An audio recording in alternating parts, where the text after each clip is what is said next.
I have literally just arrived to pull my car onto the field. Tried to get here early enough to catch the sunrise, which I will do in a little while. It's not up yet. That's the view. It's a bit hazy. It was very, very foggy earlier. I wasn't sure if I'd be able to see the sunshine at all when it came up.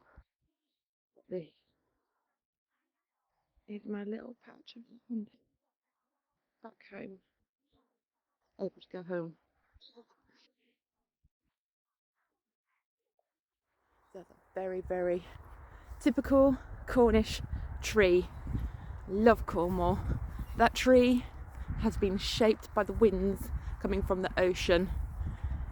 And it looks quite a traditional shape until you get close enough, or put your spectacles on, until you get close enough, I guess, 20-30 metres away, and you can actually see that the trunk is at that angle.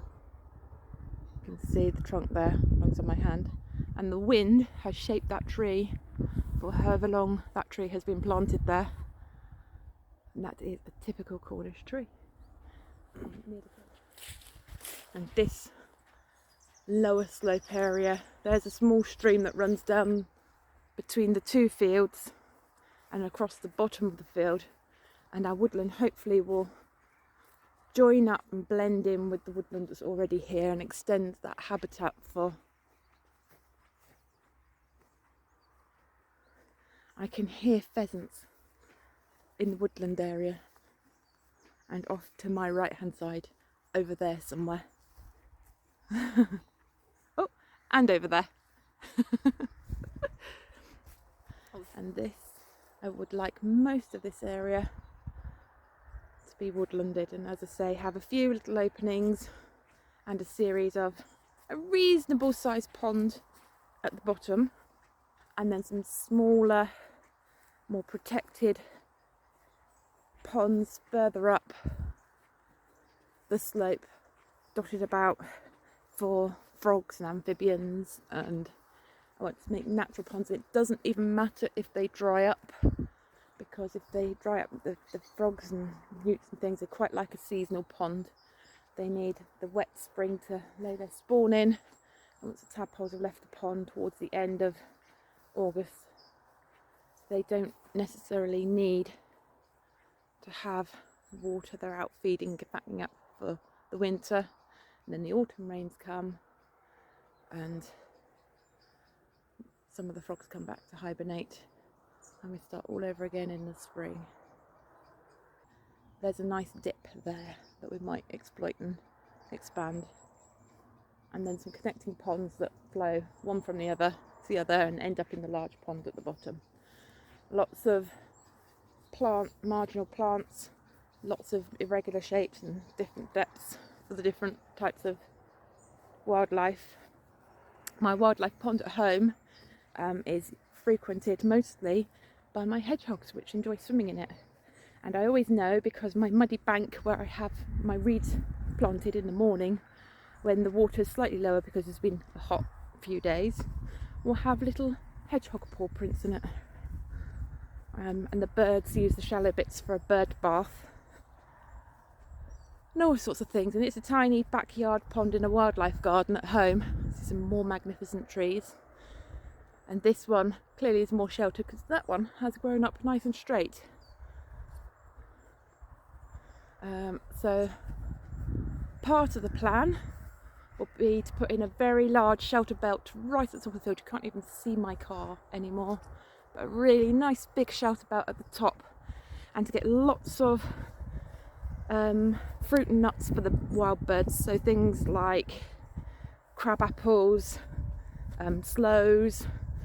I want to get some holly in there for the holly berries, some good wind and salt resistant plants, because as the crow flies, we're probably about 2 miles from the coast, so the big southwesters that come in will carry salt on the breeze. But all through this hedgerow I have found a little stream, and I'll take you there now to have a look at the topmost part that I've found so far. It is marked on the map, but it has moved from where it's marked on the map. I don't know how long ago the map was made, but quite some time, because it pops up and there isn't. So this is a second paddock. It's more of a paddock than a meadow. It's quite small.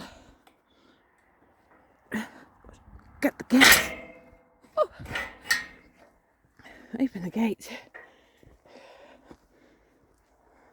It's kind of a muddy ditch. We've had the summer and not much water. And you can see the cows have been here. The previous farmer had cows on here. You can see the hoof prints where they've come in to try and get a drink, where it's dried out. And there is tiny and minuscule trickle in there. You can see that runs down. But as far as I've checked, and only because there's a hole in the hedge that I've spotted. Let's have a look. So one of the posts have come down. Several of the posts have been taken down there in the wire. And I climbed up in here for a little peek. And we have water. And I didn't have my wellies with me yesterday. So I haven't been down here yet. Oh, it's very muddy. I'll have a peek up there and see how far it goes. So it issues from somewhere up there.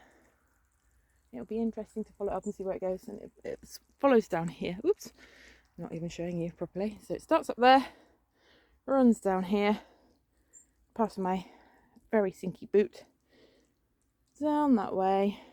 It's quite dry in places, but the rains are coming soon. And down there. Not having had very much rain, now I'm stuck. Not having had very much rain, and there's still being water there.